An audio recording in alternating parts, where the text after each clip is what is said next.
우리나라 지금 날씨도 좋고요. 자전거 타기 참 좋잖아요. 네. 이제 자전거를 타는 거는 문제가 아니지만 자전거를 탈 때 이 안장이 딱딱한 안장에 오랫동안 앉아 있게 되면 회음부, 그러니까 고환하고 항문 사이에 그 근육 있는 부분을 전립선이 있는 부분이거든요. 그 회음부가 계속 압박을 받으면서 피가 잘 안 통하게 되고 그러면서 이제 이 근육의 손상과 신경의 손상이 같이 생기게 되는 경우들이 많습니다. 그래서 자전거 탈 때 제일 좋은 거는 중간중간에 좀 쉬어주시는 거. 그다음에 안장이 너무 이렇게 그 딱딱한 안장을 피하시고 가운데가 뭐 벌어진 전립선용 안장이 있어요. 네. 그런 안장을 해주시는 게 훨씬 더 좋습니다. 네. 그러니까 요즘 날씨도 좋고 하니까 자전거 타시는 분들이 이제 딱 끊기보다는 방금 말씀하신 것처럼 쉬엄쉬엄 하시면서 좀 그러니까요. 쉬게 해주면서 자전거 타시는 게 좋을 것 같고요.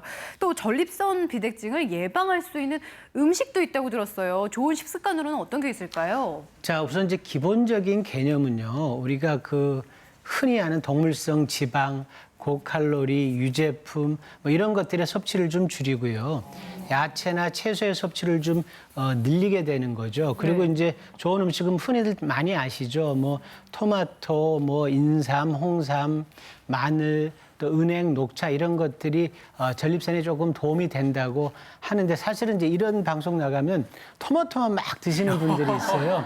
근데 실질적으로 토마토에 있는 라이코펜이라는 성분은 지용성 비타민이기 때문에 기름에 녹아서 잘 들어갑니다. 그래서 그 이태리 요리처럼 토마토를 기름에 이렇게 지져서 먹는 요리에 우리가 흡수를 좀 높일 수 있는데 더 중요한 거는 과식을 좀 피하고요. 적절한 운동을 통해서 자기의 적정 체중을 유지하는 게 가장 중요합니다. 예. 자, 종합해 보면 남성형 요실금의 경우는 가장 큰 원인이 전립선 비대증이었고요. 전립선 비대증 막기 위해서는 살찌지 않는 식습관과 적절한 운동 강조해 주셨습니다. 이제 여성형 요실금을 자세히 좀 짚어볼 텐데 여성형 요실금의 큰 원인이라고 하면은 뭐가 있을까요, 교수님? 네, 여성 요실금의 원인은 이제 여러 가지가 있을 텐데요. 이제 그 제가 영상을 같이 보면서 설명을 드리겠습니다. 예. 주로 여성들은 임신, 출산, 뭐 호르몬 변화로 인한 폐경 이런 것들이 이제 방광하고 요도를 받치고 있는 근육에 굉장히 많은 영향을 주거든요.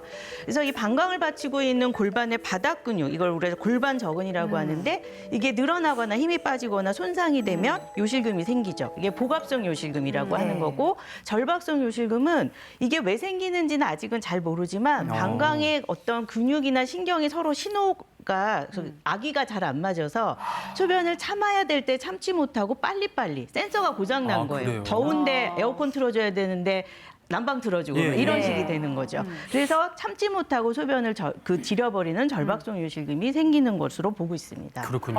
생각해보면 남성들은 전립선 비대증 오지 않게 예방하고 치료하면 되는데 여성들은 임신, 출산, 폐경 안 오게 맞아요. 막을 수도 없고 좀 그러니까요. 예. 억울하다는 생각도 들고 더 신경 써야겠다 이런 생각도 드는데요. 아까 전에 저희가 요실금 종류 알아봤잖아요. 복압성도 있었고 절박성도 있었는데 이 종류에 따라서도 또 치료하는 방법이 달라진다고요? 네, 그렇습니다. 우리가 이제 화장실을 좀 여유 있게 가야 되는데 못 가는 게 앞서서 말씀드린 대로 절박성 요실금이죠.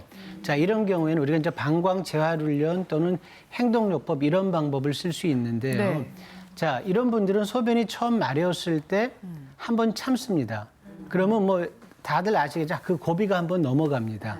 그래서 이제 두 번째 마려웠을 때 화장실 간다든지 자, 이런 훈련을 통해서 소변 간격을 좀 늘릴 수 있고요. 한 번 보는 배뇨량을 조금 늘려서 이런 절박성 요실금의 증상을 조금 호전시킬 수 있습니다. 네. 근데 지금 말씀하신 그런 내용들은 내가 막 임의로 강제로 막 억지로 참으시면은 안 되고요. 이제 정해진 규칙에 따라서 조금씩 점진적으로 훈련해 나가셔야 되는데 자세한 내용 잠시 후에 또 준비해 놨으니까 그것도 한번 배워보시고요.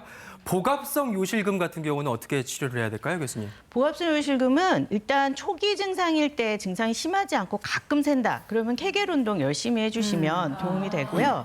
그리고 기본적으로는 수술로 치료하는 것이 가장 효과적입니다. 네. 그래서 우리가 복압성 요실금하고 절박성 요실금이 치료 방법이 많이 다르죠.